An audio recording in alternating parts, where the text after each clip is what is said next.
Hello students, welcome you to unique educational world. बच्चों, आज हम लोग डिस्कस करने जा रहे हैं हमारे सोलर सिस्टम का सबसे बड़ा planet, that is called Jupiter, the king of gas joint. इसे है जो पूरे के पूरे पूरे हमारे सोलर सिस्टम का सबसे बड़ा गैस जॉइंट है बच्चों। ये इतना ज़्यादा भयानक है बच्चों, अभी हम लोग इसके पूरे भयानक रूप के बारे में जानेंगे डिटेल्स में, है ना। इसके बहुत सारे अमेजिंग फैक्ट्स के बारे में भी जानेंगे बच्चों, है ना। ये मतलब कह सकते हैं ना बच्चों, जुपिटर एक तरह से हमारे अर्थ को प्रोटेक्ट करने वाला है। पता है आपको, पता नहीं होगा कि एस्ट्रॉइड बेल्ट से बहुत सारे एस्ट्रॉइड है जो हमारे अर्थ की तरफ तो बढ़ते हैं, लेकिन जुपिटर की ग्रेविटी इतनी पावरफुल रहती है बच्चों कि एस्ट्रॉइड को ये क्या कर लेता है, सीधे अपने अंदर है जो समाहित कर लेता है। तो हमारे अर्थ को प्रोटेक्ट करने का काम बच्चों अपना क्या करता है, जुपिटर करता है बच्चों। बच्चों जुपिटर बहुत ही खतरनाक किस्म का प्लैनेट है बच्चों। अगर कभी आपको जुपिटर पे सफर करने का मौका मिले बच्चों, तो जुपिटर पे जाओगे तो मैं बता देता हूँ वहाँ पे आपको क्या क्या देखने को मिलेगा। सबसे भयानक जो तूफान जो रहता है बच्चों, अपना जुपिटर पे ही चलता है। सबसे भयानक तूफान जुपिटर के सरफेस पे जैसे ही उतरोगे बच्चों, वहां पे बिजली चमकती हुई दिखाई देगा, और वो बिजली बच्चों वहां पे जो चमकती है वो हमारे अर्थ की बिजली से 100 गुना ज्यादा पावरफुल होता है।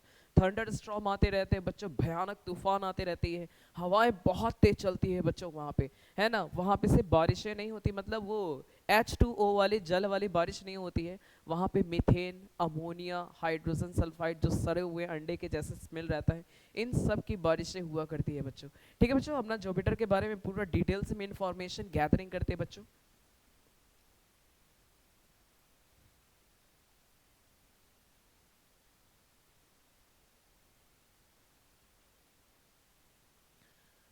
जुपिटर द गैसियस जॉइंट बच्चों, बताया जा रहा है Jupiter is the biggest planet of the solar system.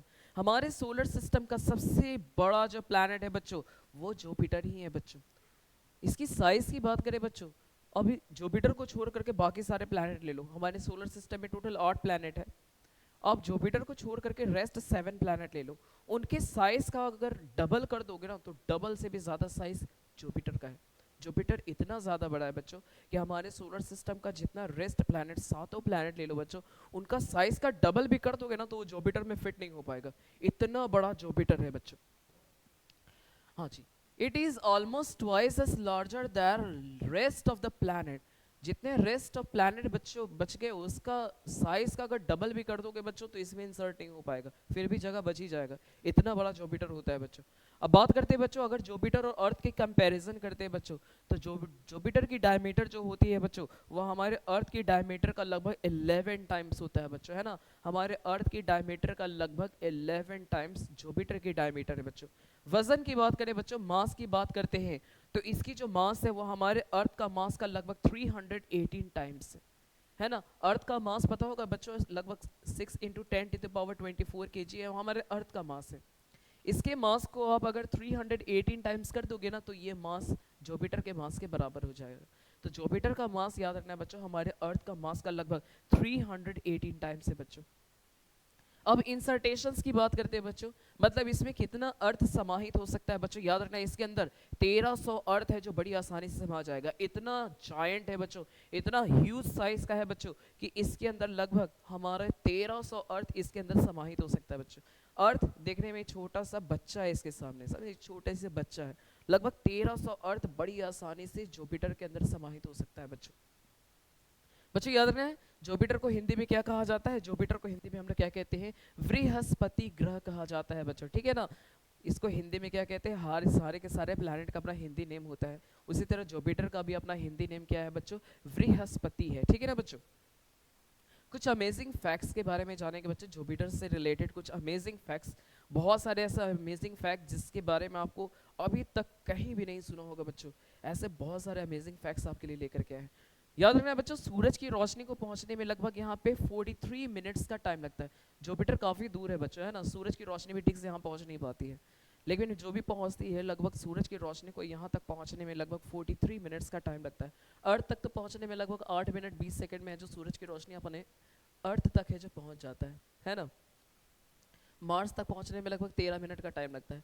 Mars पर सूरज की रोशनी पहुंचने में 13 मिनट का टाइम लग जाता है बच्चों।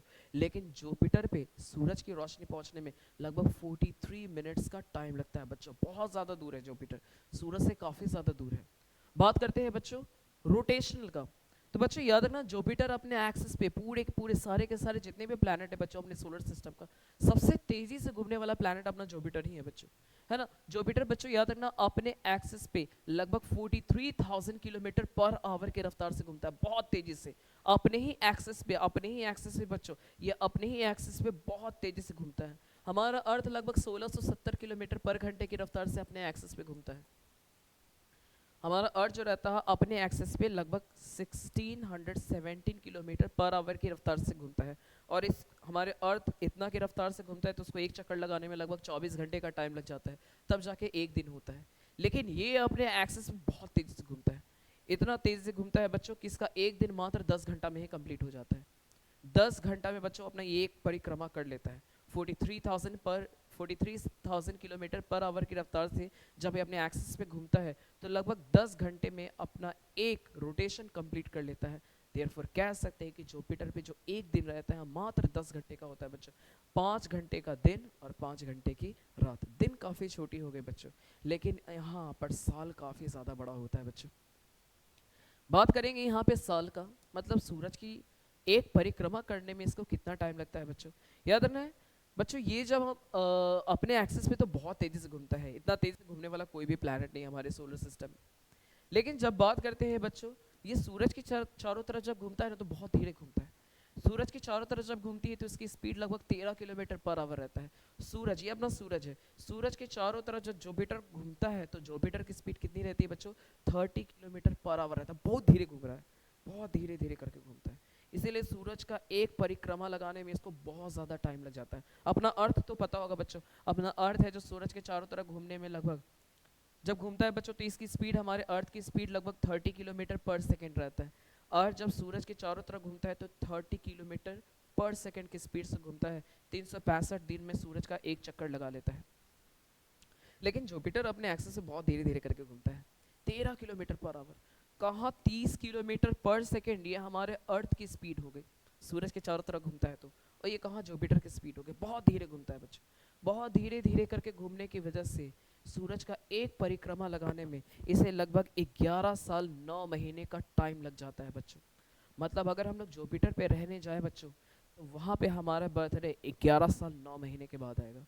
ठीक है बच्चों, तो यहाँ पे जो साल रहता है काफ़ी बड़ा होता है। अपने अर्थ पे 365 दिनों में एक साल कंप्लीट हो जाता है, लेकिन जुपिटर पर एक साल जो रहता है बच्चों वो 11 साल 9 महीने का होता है बच्चों। सूरज की एक परिक्रमा लगाने में जुपिटर को 11 साल 9 महीने का वक्त लग जाता है बच्चों। सोच सकते हो यहाँ पे साल लगभग 12 साल के बराबर हो गया है ना, लगभग 12 साल के बराबर। ठीक है बच्चों, तो याद रखना है जुपिटर को सूरज की एक परिक्रमा करने में कितना टाइम लगता है, 11 साल 9 महीने का। हमारा अर्थ मात्र 365 दिन में ही एक चक्कर लगा लेता है ना। चलो ठीक है बच्चों, आगे बढ़ते हैं। जो बात करते हैं कि दिन का टेम्परेचर है ना, यहाँ दिन का टेम्परेचर दिन और रात काफ़ी ज़्यादा सर्द भरी रहती है, यहाँ पे काफ़ी ठंड रहता है बच्चों, लेकिन ये छलावा दिखाता है। जुपिटर है ना कैमोफ्लैग जिसको कह सकते हैं ना, कैमोफ्लैग, ये छलावा दिखाता है बच्चों। ये बाहर से दिखाता है कि हम भाई टेम्परेचर मेरे पास बहुत ही कम है। दिन का टेम्परेचर की बात करें बच्चों, जुपिटर का दिन का टेम्परेचर -110 डिग्री सेल्सियस होता है, लेकिन यहाँ रात का टेम्परेचर -145 डिग्री सेल्सियस। दोनों टेम्परेचर में सर्वाइव करना इम्पॉसिबल है, ये एकदम फ्रीज कर देने वाला टेम्परेचर है। इस टेम्परेचर में तो हम लोग किसी भी हालत में जुपिटर पे सर्वाइव नहीं कर पाएंगे बच्चों। लेकिन बच्चों ऐसा मजा मनना कि पूरा जुपिटर पे -110 और -145 ही है। जैसे जैसे आप जुपिटर की डेप्थ के अंदर इंटर करोगे बच्चों, टेम्परेचर रैपिड स्पीड से इंक्रीज करना स्टार्ट कर देता है बच्चों, है ना। टेम्परेचर जो रहता है वो बहुत तेजी से बढ़ता है बच्चों, लगभग 20,000 डिग्री सेल्सियस तक टेम्परेचर पहुंच जाता है नीचे जाने पे। जैसे जैसे आप डेप्थ की तरफ बढ़ोगे ना, नीचे गहराई में जाओगे, टेम्परेचर 20,000 डिग्री सेल्सियस तक पहुंच जाता है बच्चों। डेप्थ पर जाते समय तो आप तो पहले डेप्थ के पास पहुंच ही नहीं पाओगे, बिकॉज जुपिटर पे प्रेशर काफ़ी ज़्यादा हाई है। अभी आप यहाँ समझो एक नॉर्मल खड़े हो, कोई प्रॉब्लम नहीं है, लेकिन आप सोचो कि अगर आपके पीठ के ऊपर 100 केजी का डंबल लाद दिया जाए तो फिर कैसा फील होगा। ऐसा फीलिंग आपको जुपिटर पे होगा। जुपिटर के सरफेस पे उतरने जाओगे, ऐसा फील होगा ना कि जैसे मेरे पीठ के ऊपर है ना कोई 100 किलो का है ना कोई लोहा या फिर कोई डंबल वगैरह डाल दिया है, इतना भारी फील करोगे। वजन अपने आप कुछ ज़्यादा बढ़ जाता है क्योंकि यहाँ जुपिटर पे प्रेशर बहुत ज़्यादा हाई है बच्चों। बहुत ज़्यादा हाई प्रेशर है, और टेम्परेचर बच्चों जैसे जैसे नीचे बढ़ोगे वैसे वैसे टेम्परेचर बढ़ना स्टार्ट होगा। सरफेस पे उतरने से पहले कोई भी, चाहे इंसान तो बहुत दूर की बात है बच्चों, सैटेलाइट वगैरह सरफेस पे उतरने से पहले भाप में बदल जाता है। सोचो इंसान की क्या हालत होगी। बच्चों जुपिटर के एटमॉस्फेयर की बात करते हैं तो इसकी एटमॉस्फेयर काफ़ी मैसिव है। यहाँ पे लगभग 90% तक हाइड्रोजन मौजूद रहता है। जितने भी गैसेस वाले प्लैनेट है बच्चों, सब में हाइड्रोजन और हीलियम प्रेजेंट रहता है। इवन स्टार भी तो हाइड्रोजन और हीलियम से ही मिलकर बनता है। तो जुपिटर के सरफेस में 90% तक बच्चों क्या होता है, हाइड्रोजन गैस है। 10% तक हीलियम प्रेजेंट रहते हैं। यहाँ पे आपको मीथेन, अमोनिया और वाटर और हाइड्रोजन सल्फाइड भी देखने को मिल जाता है बच्चों। अब ये होता क्या है बच्चों, ये तो गैसेस है कि मीथेन अमोनिया सब गैसेस रहता है बच्चों। लेकिन क्या होता है कि गैस जब नीचे की तरफ रहता है बच्चों, तो हाई टेम्परेचर मिलने की वजह से ये गैस गर्म होकर के सीधे ऊपर की तरफ भागता है। और जैसे ऊपर जाता है तो बच्चों ऊपर में टेम्परेचर काफ़ी कम है। अब गैस को जैसे ही ठंडा मिलेगा बच्चों, ठंडकपन मिलेगा ना, टेम्परेचर जैसे ही ड्रॉप होगा गैस, तो गैस बच्चों तुरंत कंडेंस्ड होकर क्या बन जाएगा, लिक्विड में बदल जाएगा। फिर लिक्विड में बदल करके वहाँ पे बारिश होनी स्टार्ट हो जाती है। किसकी बारिश होती है वहाँ पे, मीथेन का, अमोनिया का, पानी का तो बारिश होता ही है, साथ ही साथ हाइड्रोजन सल्फाइड की भी बारिश होती है बच्चों, है ना, बहुत ज़्यादा। अब ऐसा नहीं कि आप जुपिटर के सरफेस पर उतरने जाओगे तो आपको ये वाला पानी की बरसात देखने को मिलेगा। मीथेन, अमोनिया, हाइड्रोजन सल्फाइड बहुत ज़्यादा जहरीला होता है। इन सब की बारिश है जो वहाँ पे देखने को मिलता है। अब साइंटिस्ट का ये मानना है कि जुपिटर पे डायमंड की बारिश होती है। आखिर डायमंड बनता कैसे होगा बच्चों, है ना, जुपिटर पे डायमंड की बारिश होती है, साइंटिस्ट का मानना है। अब कैसे बारिश होती होगी बच्चों, जानते हैं हम लोग। बच्चों सबसे पहले बात करते हैं मीथेन का। मीथेन का केमिकल फॉर्मूला जानते हो ना, CH4 होता है। जैसे बच्चों मीथेन की बारिश होती है ना, वो बारिश नीचे की तरफ बढ़ता है। नीचे की तरफ बढ़ते बढ़ते टेम्परेचर काफ़ी हाई हो जाता है। हाई टेम्परेचर होते ही ये क्या होता है, कार्बन और हाइड्रोजन में टूट जाता है बच्चों, है ना, कार्बन सूट जिसको कहा जाता है ना, देखो कड़खा जिसको कहा जाता है ना। अब लकड़ी पे खाना बनाओगे बच्चों तो पीछे काला काला लग जाता है, दैट इज कॉल्ड सूट। उसी तरह से कार्बन बदल जाता है बच्चों। अभी कार्बन नीचे की तरफ बढ़ना स्टार्ट करता है, लेकिन प्रेशर काफ़ी हाई होता है। बहुत ज़्यादा हाई प्रेशर होने की वजह से ये सारे के सारे कार्बन के पार्टिकल्स एक दूसरे में चिपक जाते हैं बच्चों। और चिपक करके क्या करते हैं, सारे के सारे कार्बन पार्टिकल्स एक दूसरे में चिपक जाते हैं। और चिपक करके किसका निर्माण करते हैं बच्चों, ग्रेफाइट का निर्माण करते हैं। अब ग्रेफाइट को जैसे ही बच्चों लगभग 1093 डिग्री सेल्सियस से ऊपर का टेम्परेचर मिलना स्टार्ट हो जाता है, ग्रेफाइट तुरंत है जो डायमंड में बदल जाता है बच्चों, ठीक है ना। ग्रेफाइट जो रहता है, ग्रेफाइट क्योंकि कार्बन कंप्रेस्ड हो जाता है बच्चों हाई प्रेशर की वजह से, और सारे के सारे कार्बन पार्टिकल चिपक करके ग्रेफाइट बना देता है। और ग्रेफाइट को इससे ज़्यादा टेम्परेचर मिलते ही ग्रेफाइट तुरंत डायमंड में बदल जाता है। वो डायमंड नीचे की तरफ बरसना स्टार्ट हो जाता है। लेकिन डायमंड बरसने से कोई फायदा नहीं, बिकॉज डायमंड बन जाता है सॉलिड स्टेट में तो बन ही जाता है, लेकिन नीचे जाते जाते टेम्परेचर हाई होता है। हाई टेम्परेचर मिलते ही जो डायमंड जो सॉलिड स्टेट में रहता है वो फिर से लिक्विड होता है, और नीचे जाता तो और टेम्परेचर बढ़ता है, लिक्विड को और हीट मिलती है तो वापस वो गैस स्टेट में बदल जाता है, और गैस में बदल करके फिर से ऊपर चला जाता है। मतलब डायमंड तो बन जाता है लेकिन वो सरफेस तक पहुंच ही नहीं पाता।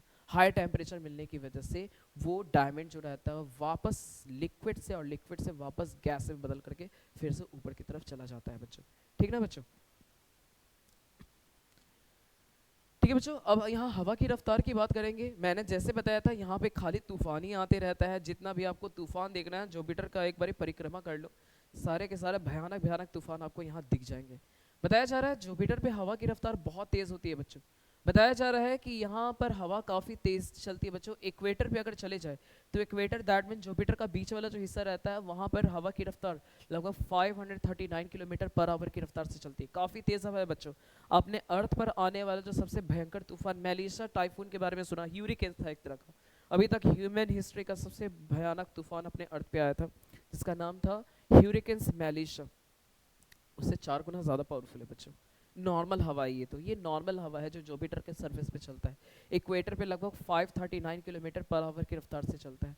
यहाँ बच्चों आप देख पा रहे हो, है ना, ये देख पा रहे हो, जायंट ग्रेट रेड स्पॉट, है ना। जुपिटर में आपको ये दिखाई देगा ना, लाल रंग का कुछ कलर दिखाई देता है। असल में ये कोई लाल धब्बा नहीं है बच्चों, ये जुपिटर के सरफेस पे चला आ रहा बहुत बड़ा तूफान है जो कई सालों से बच्चों एक्टिव है, लेकिन अब धीरे धीरे करके डोरमेंट होता चला जा रहा है। धीरे धीरे करके तूफान है जो कमज़ोर होता चला जा रहा है। ये बच्चों, ये जो आपको लाल रंग का कलर आपको जुपिटर में दिखाई देता है बच्चों, इसको क्या कहा जाता है, ग्रेट रेड स्पॉट कहा जाता है बच्चों। यहाँ पर तूफान चलते रहते हैं बच्चों, और यहाँ पे हवा की रफ्तार जो रहती है, हवा की रफ्तार बच्चों कुछ इस तरह से घूमते रहता है, समझे, इस तरह से घूमते रहता है। और यहाँ पे हवा की रफ्तार लगभग 640 किलोमीटर पर आवर रहता है बच्चों।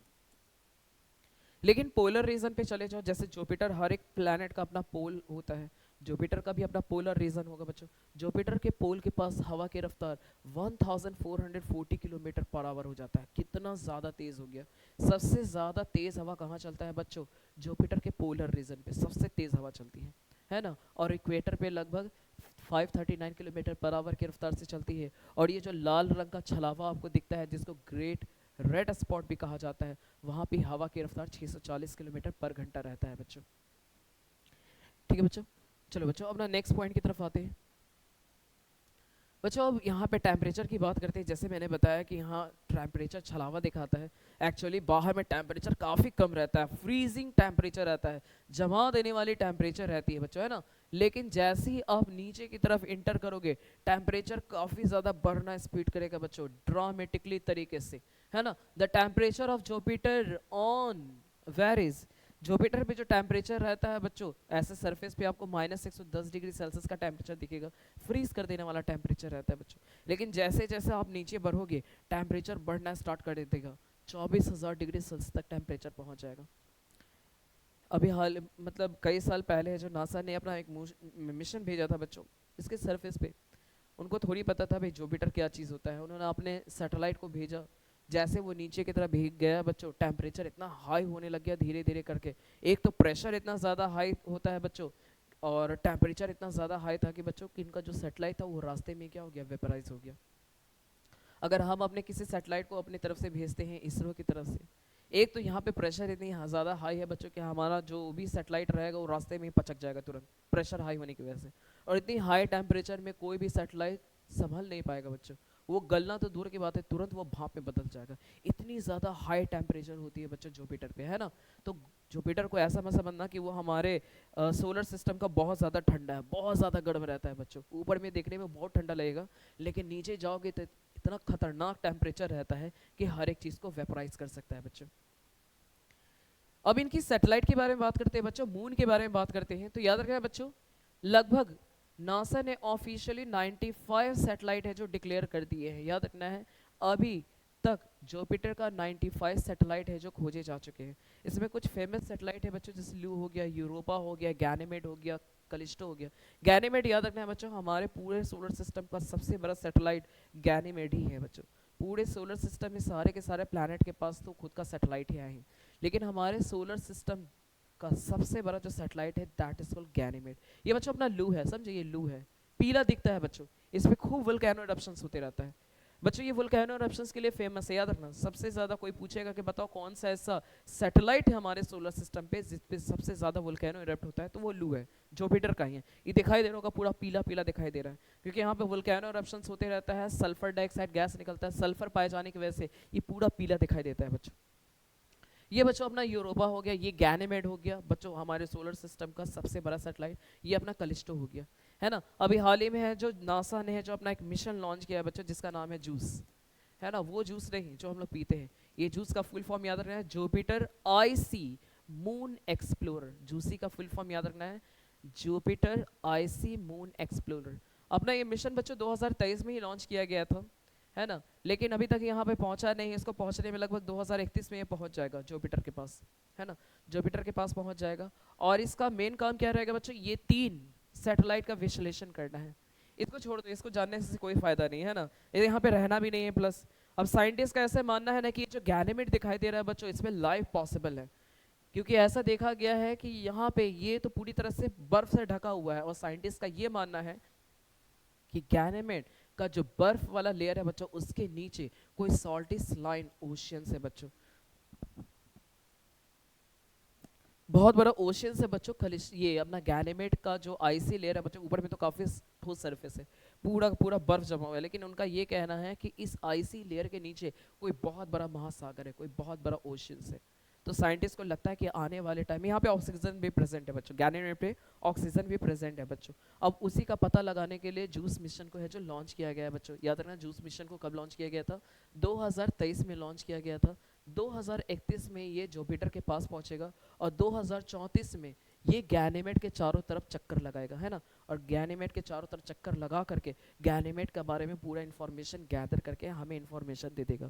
सिर्फ गैनीमेड ही नहीं बच्चों, इनका मेन काम खलिस्टो और यूरोपा। यूरोपा हो गया बच्चों ये गैनीमेड और खलिस्टो, इन सभी के, इन तीनों के बारे में इनका पता करना है ना। जूसी का मेन काम है इन तीनों सैटेलाइट के बारे में पता करना कि इसमें कौन सा सैटेलाइट है जो आने वाले टाइम में रहने योग्य रहेगा। हालांकि मैं तो नहीं कहूँगा कि यहाँ पे रह सकते हैं, बिकॉज यहाँ टेम्परेचर काफ़ी कम है, सूरज की रोशनी भी प्रेजेंट नहीं है, और साइंटिस्ट को लग रहा है कि आने वाले टाइम में यहाँ पे लाइफ है जो पॉसिबल होगा, क्योंकि यहाँ पे ऑक्सीजन भी प्रेजेंट है, पानी भी प्रेजेंट है, ऑर्गेनिक कंपाउंड भी प्रेजेंट है, तो मे भी आने वाले टाइम में यहाँ पे लाइफ बच्चों पॉसिबल हो सकता है। ठीक है बच्चों, आई होप सबको आज वीडियो समझ में आया होगा बच्चों, वीडियो काफ़ी बेहतर लगा होगा, जुपिटर के बारे में पूरी इन्फॉर्मेशन आपको मिल गई होगी। मैं साइड से भी आपको है जो इन चारों सैटेलाइट के बारे में भी वीडियो लेकर के आऊँगा, जिसमें मैं लू के बारे में आपको साइड से बताऊंगा, उसी तरह से हमारा यूरोपा, गैनीमेड और कलिस्टो से रिलेटेड मैं साइड से आपके लिए वीडियो लेकर के आऊँगा, बहुत सारे अमेजिंग फैक्ट्स इन सब के बारे में बताऊंगा बच्चों। ठीक है बच्चों, आज के लिए इतना ही रखते हैं, मिलते हैं बच्चों नेक्स्ट वीडियो में।